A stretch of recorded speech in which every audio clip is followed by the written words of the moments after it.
What class are you making in Classic Fresh, and why is it a human warrior? In this guide, I would like to cover a couple of things that I feel other videos did not touch on as much as maybe they could have.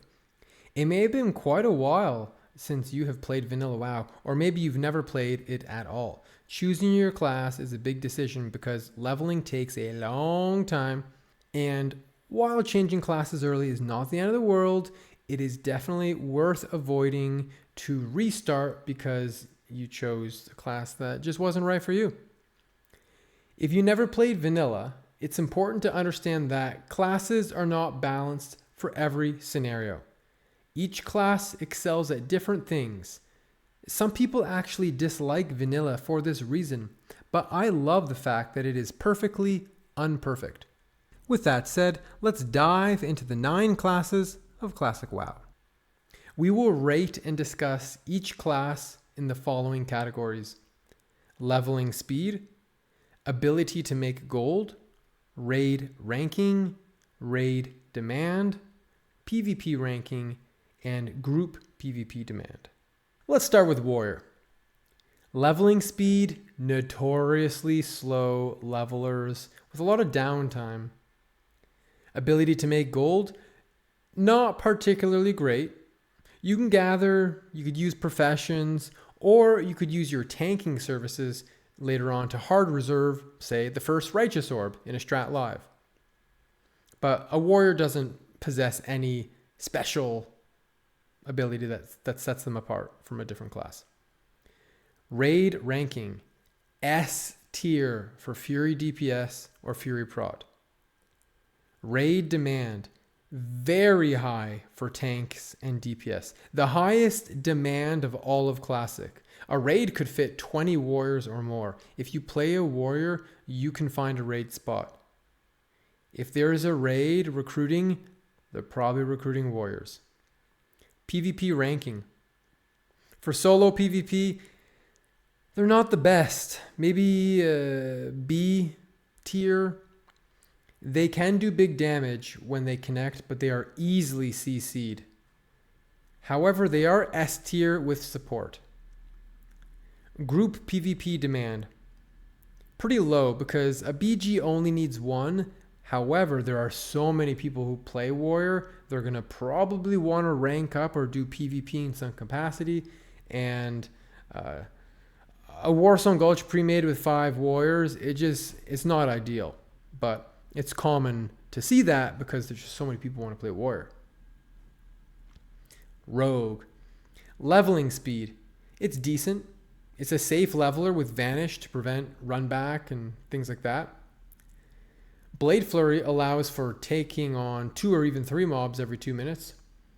They are also a decent soloer of tougher quest mobs thanks to the ability to stun and use evasion. Ability to make gold. Stealthing for rich thorium veins in Silithus is something that only a rogue can do, and many rogues enjoy this, as well as the rogue on rogue PvP here. Hone your skills in the bug caves and come out a grizzled champion with a bag full of arcane crystals. That, of course, is not the only way for a rogue to earn a living, but it's one they excel at.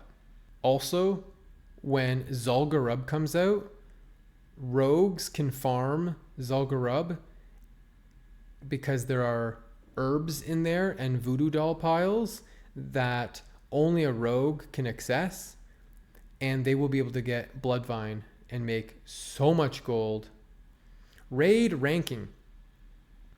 A tier. They're basically the 3rd highest DPS in the game.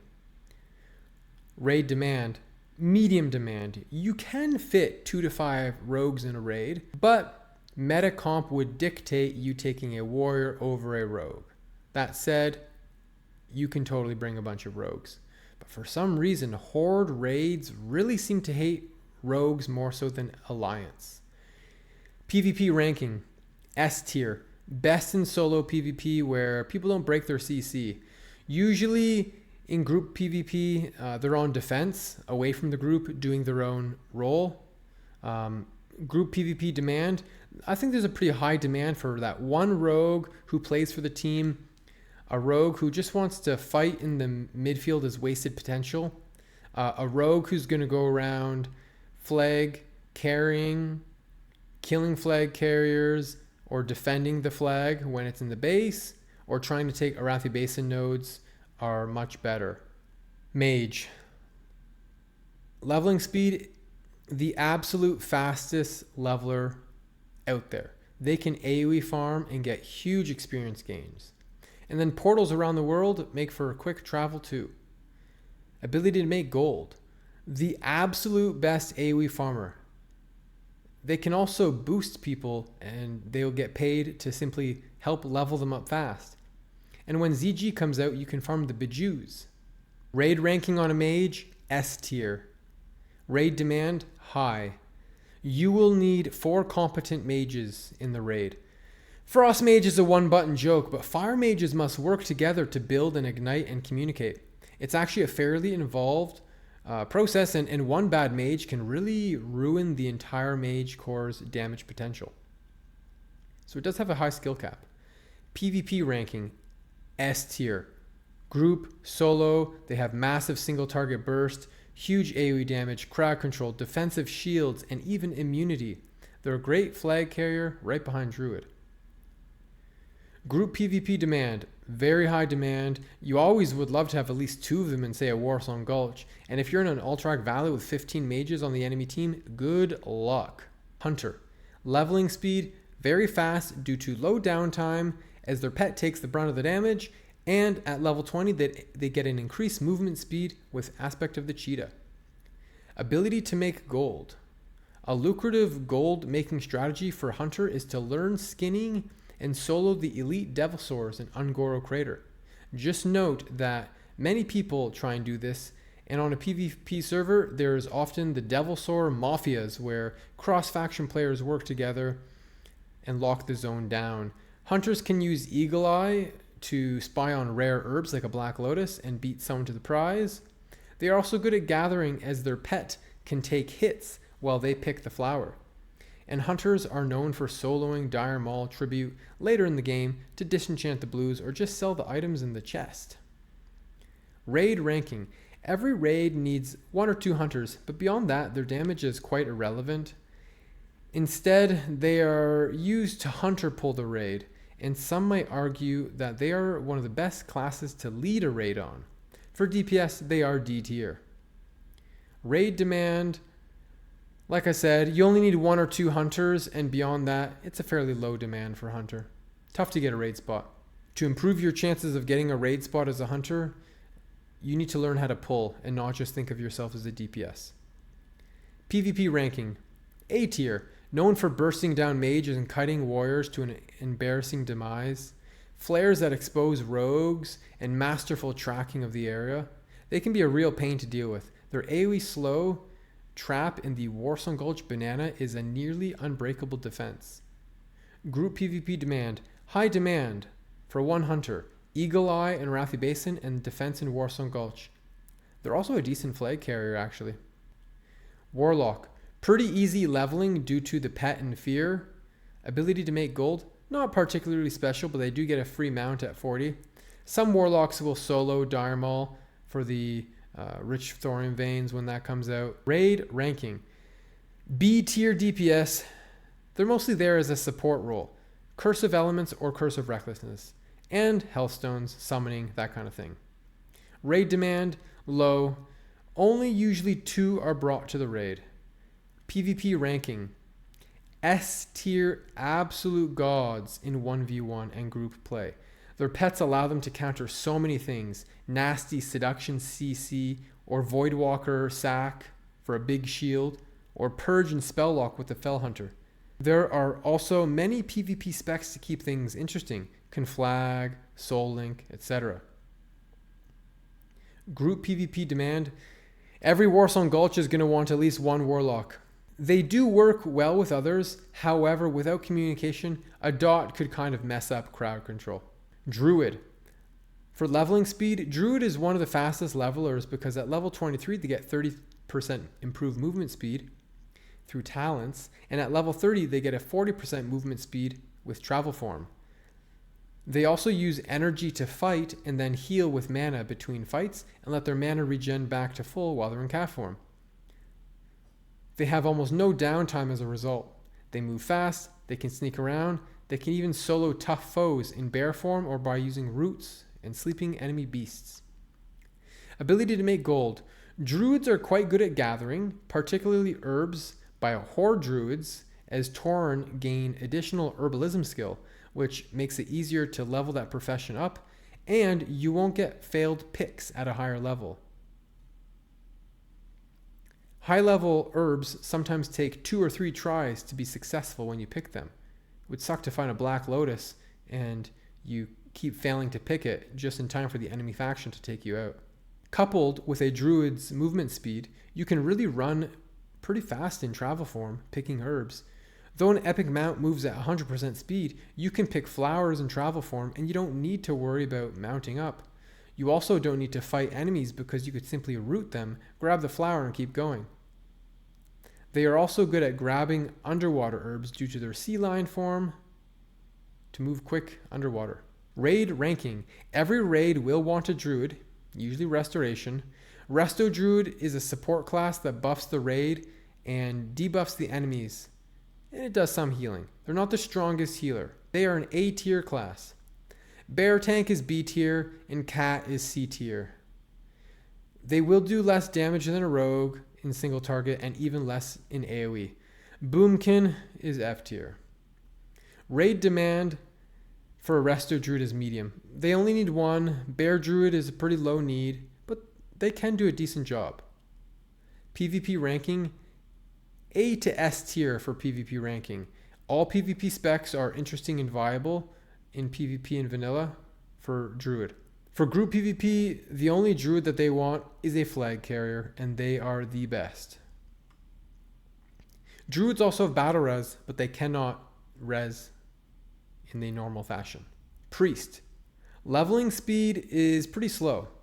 You have to pretty much just use powered shield and wand enemies down. Dungeon leveling is a thing too. Ability to make gold. The class does not get any particular gold making advantage. You can choose to gather or make gold via professions such as enchanting or alchemy. Raid ranking. S tier. Raid healers on Alliance and tank healers on Horde. Many different spells to make this class a fun healer to play with. You have Shield, Renew, AoE heals, Direct heals. They are F tier DPS. Raid demand. Very high on Alliance, medium on Horde, just because Alliance will bring 7 or 8 priests to a raid and Horde will bring 3 or 4. PvP ranking. Unstoppable gods as shadow priests, but what your group really wants is 2 healing priests, which they also excel at. Group PvP, very high demand because they can purge free action potions. So can shamans. Paladin. Slow and steady leveling speed, which can be chill and enjoyable for those who enjoy that pace. AoE leveling is possible from level 25 or so as protection, and it really takes off around level 40. Also, the free mount at level 40 is a nice treat. Ability to make gold. While you can boost stockades in Scarlet Monastery later, it takes some niche gear and there's not much of a demand early on. Pallies are not extraordinary at gold farming. They're not particularly fast killers, but they can do gathering and some AoE farming of lower level mobs at max level, like the level 40 elemental earth mobs in the Badlands. However, you lose a decent amount of durability in the process, so it's kind of a costly farm, but you do have a net gain. Raid ranking. S tier for Holy Pally. A raid needs 3 or 4 of them for tank healing. Prot and Ret are F tier. Raid demand. Medium for Holy Pally, because you don't need a ton. PvP ranking, S tier due to their Blessing of Freedom, a Blessing of Protection, their stuns. Control Ret and Ret Reckoning are interesting and fun specs for solo PvP, but your group will not be particularly happy when you queue into a battleground with that spec. Group PvP demand. Medium to high demand. Usually prefer 1 Pally and 2 priests as opposed to 2 Pallies and 1 priest. And you definitely do not want 2 Pallies and 1 cup. Shaman. Slow, but picks up at a higher level as enhancement. At least at level 20 you get Ghost Wolf for faster travel, and an extra Hearthstone is useful too. Oh, and let's not forget Water Walking. You're basically Jesus. Ability to make gold, no particular advantage. Maybe slight advantage with Farsight for Black Lotus. Raid ranking, S tier healer, support class, totem dropper. The Horde will worship you and want you in the raid, but also treat you like shit if you don't drop Wind Fury.